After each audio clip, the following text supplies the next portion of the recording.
다음으로 무역계약의 7대 조건 중 하나인 포장 조건 혹은 포장 및 화인 조건에 대해서 학습하도록 하겠습니다. 포장 및 화인 조건은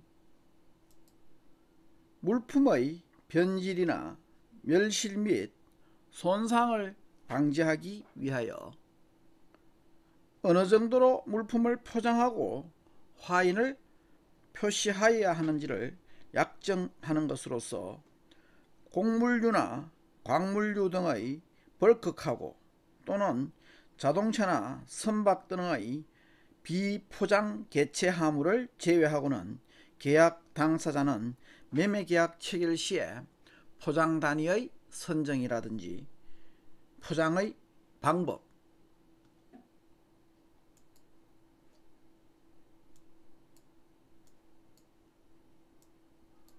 또는 화인의 표시 방법, 화인이라 하면 물론 포장 겉면에 그 물품을 식별을 위하여 소위 표시하는 것을 우리는 화인이라고 합니다. 그래서 당연히 매매계약 체결 시에 양 당사자는 이와 같은 포장 및 화인 조건에 대해서 합의를 하여야 할 것입니다. 먼저 포장의 의의에 대해서 살펴보면 이 패킹이란, 즉 패킹, 포장이란 물품의 운송, 보관, 거래, 사용, 판매 등에 있어서 적절한 재료 및 용기 등을 이용하여 그 가치와 상태를 유지하기 위해 이에 따른 기술을 사용하여 물품을 보호한 상태를 말하고 있습니다. 포장과 관련하여 패키지, 즉 이 패키지라는 것은 물품이 포장된 상태 또는 그 대상을 말하며, 패키징은 이와 같은 물품이 포장된 상태가 되기까지의 이 포장의 시공행위를 일반적으로 이야기합니다. 그래서 이 패킹이란 크게 패키지와 패킹으로서 구분을 할 수 있으나 일반적으로 우리는 포장을 패킹, 패키지, 패키징 거의 구분하지 않고 사용하고 있습니다. 다음으로 포장의 3대 기능은 보호성과 편리성, 판매 촉진성이라고 할 수 있을 것입니다. 보호성은 외부의 충격 혹은 기후, 미생물, 화학제품, 독극물, 토양, 곤충, 설치류 등에 의한 손상 또는 오염으로부터 내용물을 보호해주는 기능이고, 편리성이라 함은 내용물의 운송, 보관, 사용 및 폐기에 이르기까지 취급을 편리하게 하는 기능을 말하며, 판매 촉진성이란 상품의 외형을 미화시켜 소비자로 하여금 구매 의욕을 불러일으키도록 하는 기능을 말합니다. 한편 수출 포장은 해외 시장과의 무역에 있어서 행해지는 운송 포장으로서 무역 포장이라고도 합니다. 이 수출 포장은 국내 시장을 위한 포장과는 달리 해외의 목적지까지 각종 운송수단에 의한 장거리 운송, 장기간의 보관, 수차례의 하역을 수반하고 이에 따른 장애나 위험도가 높기 때문에 이를 견딜 수 있는 안정성과 취급의 편의성을 고려하여 합리적 경제적인 적정 포장을 행하는 것이 무엇보다도 중요하다고 할 수 있습니다. 또한 관습이나 법률, 제도가 다른 수입업자가 그 대상이 되기 때문에 그 국가의 관계 법령에 합치하고 수입업자의 요구에 부응하는 상태로 물품을 운송할 수 있도록 포장할 필요가 있습니다. 물품의 수량을 측정하기 위해서는 어느 정도의 포장의 무게를 포함할 것인지 하는 포장 단위의 문제가 발생하기 때문에 매매 계약 체결 시에 계약 당사자는 물품의 성질, 운송수단과 거리, 환적 여부, 포장 장비와 운임, 기후 조건, 포장비 및 운임, 당사국의 포장과 관련된 규정이나 상관습 등을 고려하여 과대 포장이 되지 않도록 포장 재료와 포장 단위를 미리 약정하여야 할 것입니다. 특히 무역거래에서 사용되는 수출 물품의 포장에 있어서 포장 재료는 내항성, 경제성, 식별성 등의 요건이 구별될 수 있도록 적절하게 선택되어야 하며 포장의 단위는 다량의 물품을 무리하게 하나의 포장 단위로 집적시키거나 지나치게 소량의 포장 단위로 포장하여서는 안 된다. 따라서 계약 당사자 간의 포장 조건에 대한 별도의 약정이 없는 한 매도인의 임의 판단에 의하여 포장이 행해지겠지만 분쟁의 예방을 위하여 포장 재료나 포장 단위에 대하여 계약 당사자 간에 미리 약정해 두는 것이 바람직하다고 할 수 있을 것입니다. 다음으로 이 포장의 겉면에 기타 화물과의 식별을 용이하게 하기 위하여 표시하는 것을 우리는 화인이라고 합니다. 쉬핑 마크 혹은 카고 마크라고 이야기하는데, 이와 같은 쉬핑 마크는 화물의 적성에 맞는 적절한 포장을 한 후에 운송인이나 수화인 등이 정확하고 편리하게 화물을 취급할 수 있도록 화물의 외장에, 즉 가장 바깥면의 그 포장에 기입하는 송화인, 수화인, 원산지, 국명, 화물번호, 개수, 목적지, 취급상의 주의 등과 같은 각종 표식을 이야기하고 있습니다.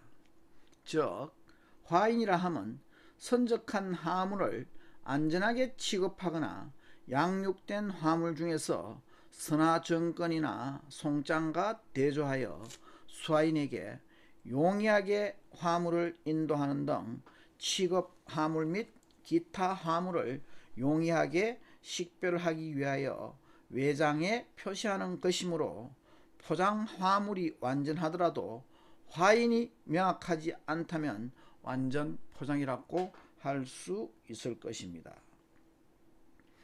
그 화인의 구성 요소를 보면은 타 화물과의 식별을 용이하기 위해서 표시하는 주 화인이 있습니다. 삼각형이나 사각형 등등의 경우에 따라서는 회사 로고 등도 사용이 되고 있습니다. 그 외에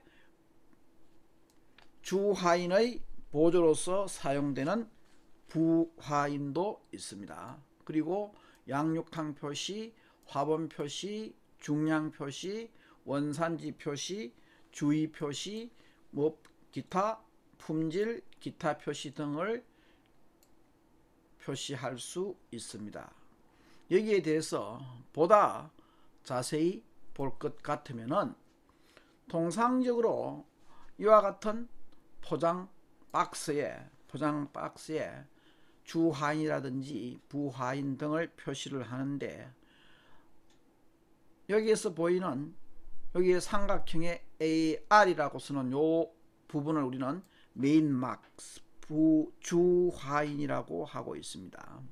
그래서 메인 마크 혹은 가장 중요한 표시라 해서 프린시플 마크라고도 하는데, 타 화물과의 식별을 용이하게 하기 위하여 포장면에 여러가지 도형 등을 그린 후 그 안에 상호 등의 약자를 넣는 것으로서 일반적으로 송화인이나 수화인을 표시하는 특정한 기호에 대표 문자를 넣어서 만들거나 상표를 그대로 사용하기도 합니다.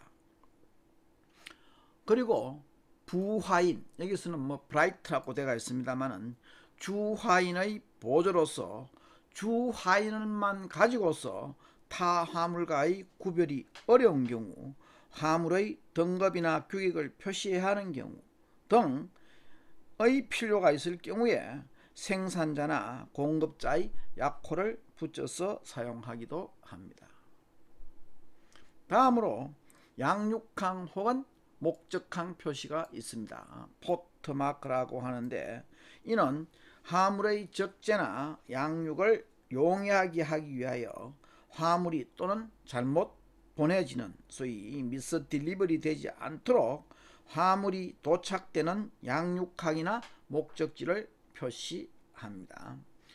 통상적으로 이 화물에서 목적지가 없는 화물을 노마크 카고라고 이야기하고 있습니다. 그리고 여기에 보는 케이스 넘버가 있습니다. 포장물이 이와 같은 것이 하나가 아니고 여러 개인 경우에 각 화물을 송장이나 적하 목록, 우리는 매니페스트라고 하는데, 그와 같은 적하 목록 또는 기타 운송 서류와 대조하여 식별 확인하기 위하여 화물의 개수 및 순서를 일련번호로서 기재하고 있습니다.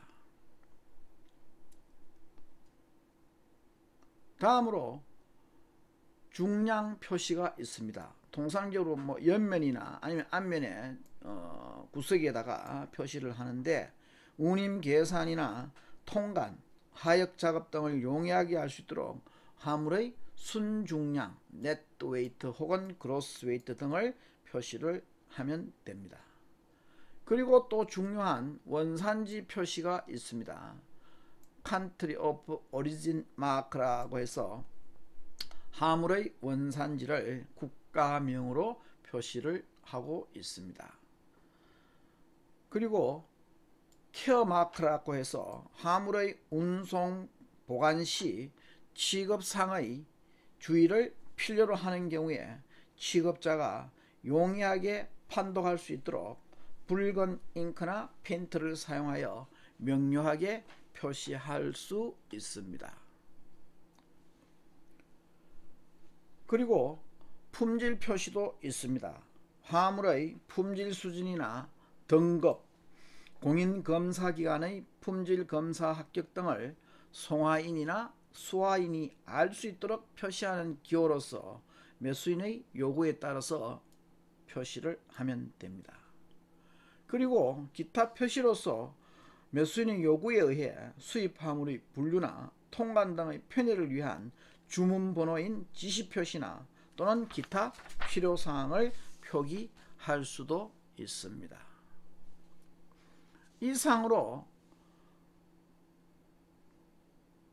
매매계약 조건의 포장 조건에 대한 학습을 마치겠습니다. 다음으로 무역계약의 7대 조건에 덧붙여서 8대 조건을 들자면 분쟁 해결 조건이 있습니다. 이 분쟁 해결 조건은 거래 대상 물품의 분쟁 해결과 관련된 조항을 매매계약 체결 시에 소위 미리 약정하는 것을 말합니다. 즉, 계약 당사자는 이와 같은 매매계약 체결 시에 있어서의 무역 분쟁을 신속하고 경제적으로 해결하기 위하여 중재조항이라든지 재판관할 조항 또는 중거법 조항 등에 관하여 미리 약정하여야 합니다. 계약 당사자 간에 분쟁이 발생한 경우 어느 나라의 법률에 따를 것인지, 이것을 우리는 중거법이라고 하고 있습니다. 또는 어느 나라에서 분쟁을 해결할 것인지, 이것을 재판 관할 조항이라고도 합니다. 그리고 어떤 방법으로 해결할 것인지, 즉 알선이나 조정 또는 소송 등에 의한 어떠한 방법을 사용할 것인지에 대해서도 합의를 해야 될 것이고, 덧붙여서 계약이 본인의 의사와 관련 없이 또는 본인의 기책 사유로 물어야 될 경우 등과 관련해서 그 책임 소재를 분명히 하기 위하여 기타 조건에 대해서도 합의를 해 두는 것이 후일의 분쟁을 막을 수 있는 방법이라고 할 수 있겠습니다. 분쟁 해결 방법과 관련하여 무역 거래에 있어서 분쟁 해결의 최선의 방법은 분쟁이 발생하지 않도록 예방을 하는 것이 가장 좋습니다. 그러나 분쟁이 발생한 경우에는 당사자 간에 해결하거나 또는 제3자의 개입을 통하여 그 분쟁을 해결해야 할 것입니다. 매매 당사자 간의 분쟁 해결 방법으로서는 일방의 당사자가 상대방에 대한 손해배상 청구권을 포기하는 경우와 당사자 간에 직접 조섭하여 우호적으로 해결하는 방법 등을 들 수 있을 것입니다. 이와 같이 분쟁이 발생한 경우에는 당사자 간에 원만한 해결을 하는 것이 가장 바람직하다고 할 수 있겠습니다. 그러나 분쟁이 당사자 간의 화해로서 원만하게 해결되지 않는 경우에는 제3자에 의한, 특히 중립적인 제3자에 의한 해결 방법이 있는데, 이와 같은 해결 방법으로서는 제3자가 당사자의 대립하는 주장을 듣고 당사자에게 화해를 권고하거나 알선이라고 합니다. 이것을 또는 해결안을 제시하는 것을 조정이라고 하는데, 이와 같이 해결안을 제시하거나 또는 단순한 해결안이 아니라 당사자를 구속하는 판단을 행할 수도 있는데, 그 방법은 중재나 소송 등이 있을 수 있을 것입니다. 화해를 권고하거나 또는 해결안을 제시하는 경우, 즉 알선 또는 조정의 경우에 있어서는 제3자가 해결안을 제시하더라도 그 해결안을 당사자가 수용하지 않는다면 분쟁은 해결되지 않습니다. 이에 대하여 당사자를 구속하는 판단을 행하는 것이 소송 또는 중재가 있습니다. 이와 같이 분쟁 해결의 최종적인 방법으로 이용되는 것은 소송이 있지만, 소송은 급격히 정대되는 전문적이고 기술적인 분야의 모든 분쟁을 수행하는데 그 한계가 있기 때문에 통상적으로는 중재에 의한 분쟁 해결 방법을 보편적으로 사용하고 있습니다. 중재에 대해서 좀 더 보충 설명을 하자면, 중재는 당사자 간의 합의에 의하여 사인 간의, 즉 개인 간의 분쟁을 법원의 판결에 의하지 아니하고 제3자인 중재인을 선임하여, 중재인은 arbitrator라고 합니다. 그 중재인을 선임하여 그 분쟁을 중재인의 판정에 맡기고 그 판정에 양 당사자가 절대 복종함으로써 최종적으로 분쟁을 해결하는 방법으로서 그 판정은 법정 구속력이 있습니다. 따라서 이와 같은 중재는 당사자 간에 중재 합의가 있어야 하며 중재인의 판정에 절대 복종하여야 하며, 그 판정의 효력은 당사자 간에는 법원의 확정 판결과 동일하므로 강제성을 가지며, 또 이 중재와 관련된 협약이 뉴욕 협약이라고 있습니다. 그 뉴욕 컨벤션에 가입한 국가 간에는 그 집행을 보장하고 승인하기 때문에 그 효력이 외국에까지 미칠 수 있습니다. 이 외에도 중재는 소송과 달리 단심제이므로 분쟁이 신속히 해결될 수 있고 비용이 경감될 수 있으며, 무역 전문가로 구성된 중재인의 판정으로 합리적인 분쟁 해결이 기대되고 중재 심리가 공개되지 않기 때문에 당사자의 비밀이 보장될 수 있다는 장점이 있습니다. 이와 같이 당사자가 중재에 의해서 그 분쟁을 해결하고자 할 경우에 또 하나 중요한 것이 재판권 관할 및 중거법 조항이 있습니다. 재판권 관할이라 함은 재판 관할 조항이라 함은 소송을 제기할 관할 법원에 대한 당사자 간의 합의를 기재한 조항으로서 분쟁의 해결을 중재에 의하지 않고 법원의 판결에 따르기로 하거나 윤역협약에 가입되어 있지 않거나 또는 계약 중에 중재 조항을 규정하지 않는 등의 사유로 중재 합의가 이루어지지 않는 경우 또는 중재 조항이 있더라도 중재에 회부할 범위와의 사항의 경우에 있어서 소송을 제기할 법원을 당사자 간에 미리 약정한 조항을 말합니다. 한편 중거법 조항이라 함은 무역계약의 성립, 이행 및 해석이 어느 국가의 법률에 따라서 행해지는 자에 대해서 당사자 간에 합의한 조항을 말합니다. 중거법을 미리 지정하는 이유는 계약서를 아무리 상세히 작성한다 하더라도 해석상 전혀 의문이 없도록 한다는 것은 사실상 어려울 뿐만 아니라 국가별로 법 체제의 해석 기준이 상이하기 때문에 계약 당사자는 매매계약 체결 시 어느 국가의 법률을 중거법으로 할 것인지를 명확히 합의하여야 합니다.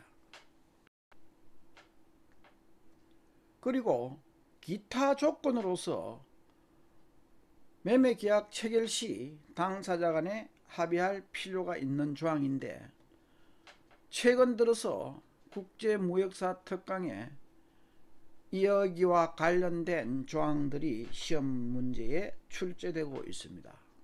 먼저 불가항력 조항이라 하면 여기서 한 가지 여러분들이 유념해야 할 것은, 이것을 불가항력 조항, 권리침해 조항 이런 식으로 번역된 것을 외우지 말고 불가항력 조항이라고 했을 경우에는 force majeure clause 이와 같이 반드시 영문으로 외워두기를 권고드립니다. 그래서 우선 불가항력 조항은 합의된 범위 내에서 불가항력 또는 이와 유사한 사유가 발생함으로써 계약 당사자가 계약에서 정해진 그 계약 내용을 이행하지 못하게 되는 경우, 이러한 계약 불이행에 대하여 당사자의 면책 조항을 규정하고 있습니다.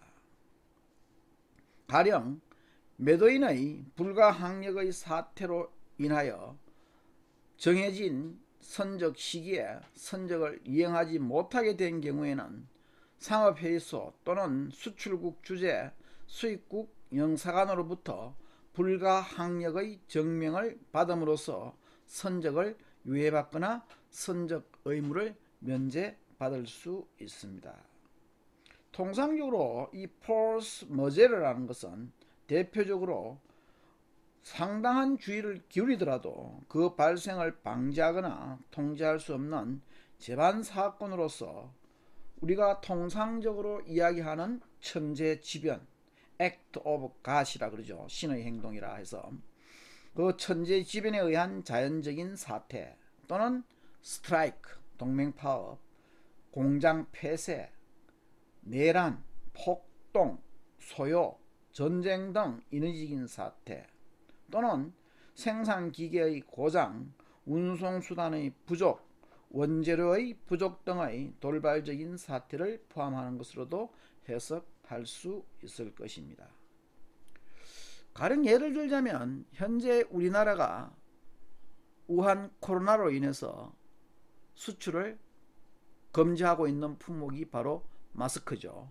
이와 같은 마스크의 경우에 있어서 미리 계약이 체결되어 있다 하더라도 정부에 의해서 갑자기 수출 금지 조치가 내려진다면 수출을 못하게 할 수도 있을 것입니다. 이런 경우를 대비해서 미리 계약 체결 시에 넣어두어야 할 조항이 바로 불가항력 조항이라고 할 수 있을 것입니다.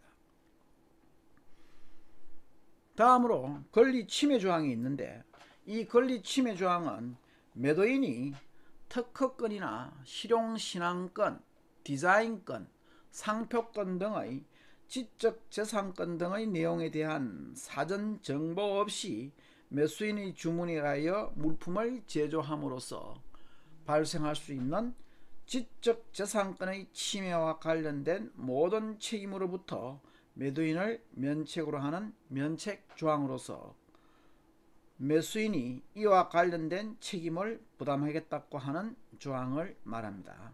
Infringement Clause. 즉, 이 조항이 있는 경우에는 매수인은 제3자로부터 지적재산권의 침해를 받았다는 이유로 매도인에게 클레임을 제기할 수 없습니다. 다음으로 완전 합의조항 Entire Agreement Clause는 당사자 간의 합의 내용을 완결시키는 것으로서 새로운 계약과 기존 계약과의 관계를 명확히 하기 위하여 본 계약이 최종적이고 유효한 합의서라는 내용이 있으며, 이 계약의 목적과 관련된 제안서, 회의록, 의향서, 양해각서, 가계약 혹은 이면계약 등 이전의 각종 문서들을 모두 무효화시킨다는 내용을 포함하고 있는 조항을 말합니다. 다음으로서 검사조항은 물품이 계약 조건에 일치하고 있다는 것을 확인하기 위하여 물품에 대한 검사 방법과 검사 기준을 결정하는 조항입니다. 즉, 검사 기한이나 검사 장소, 검사 시기, 검사 비용의 부담 여부 등을 구체적으로 약정하여야 합니다.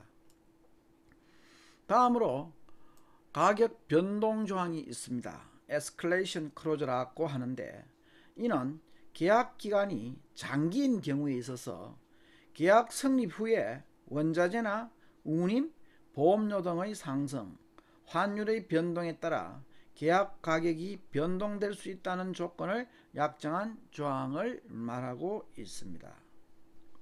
다음으로서 하드십 클로즈가 있습니다. 시험 문제에 자주 나오는데, 이와 같은 하드십 클로즈는 계약의 전제로 되는 객관적 상황이 계약 체결 후 특히 이행 시에 변화하거나 계약대로의 이행이 현저하게 곤란하게 되었을 때 그 이행을 강요한다면 극히 불공평한 결과를 초래하게 되는 경우 당사자 간에 그 계약 조항에 대하여 다시 교섭의 여지를 인정하는 조항을 이야기하고 있습니다.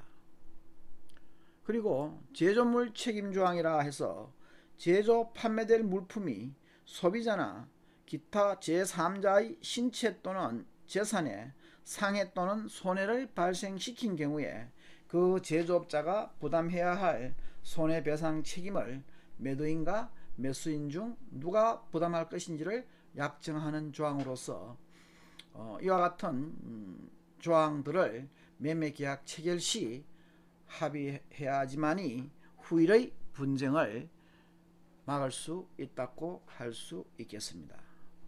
이상으로서 매매계약과 관련된 특히 국제무역계약의 제반 조건에 대해서 학습을 해보았습니다.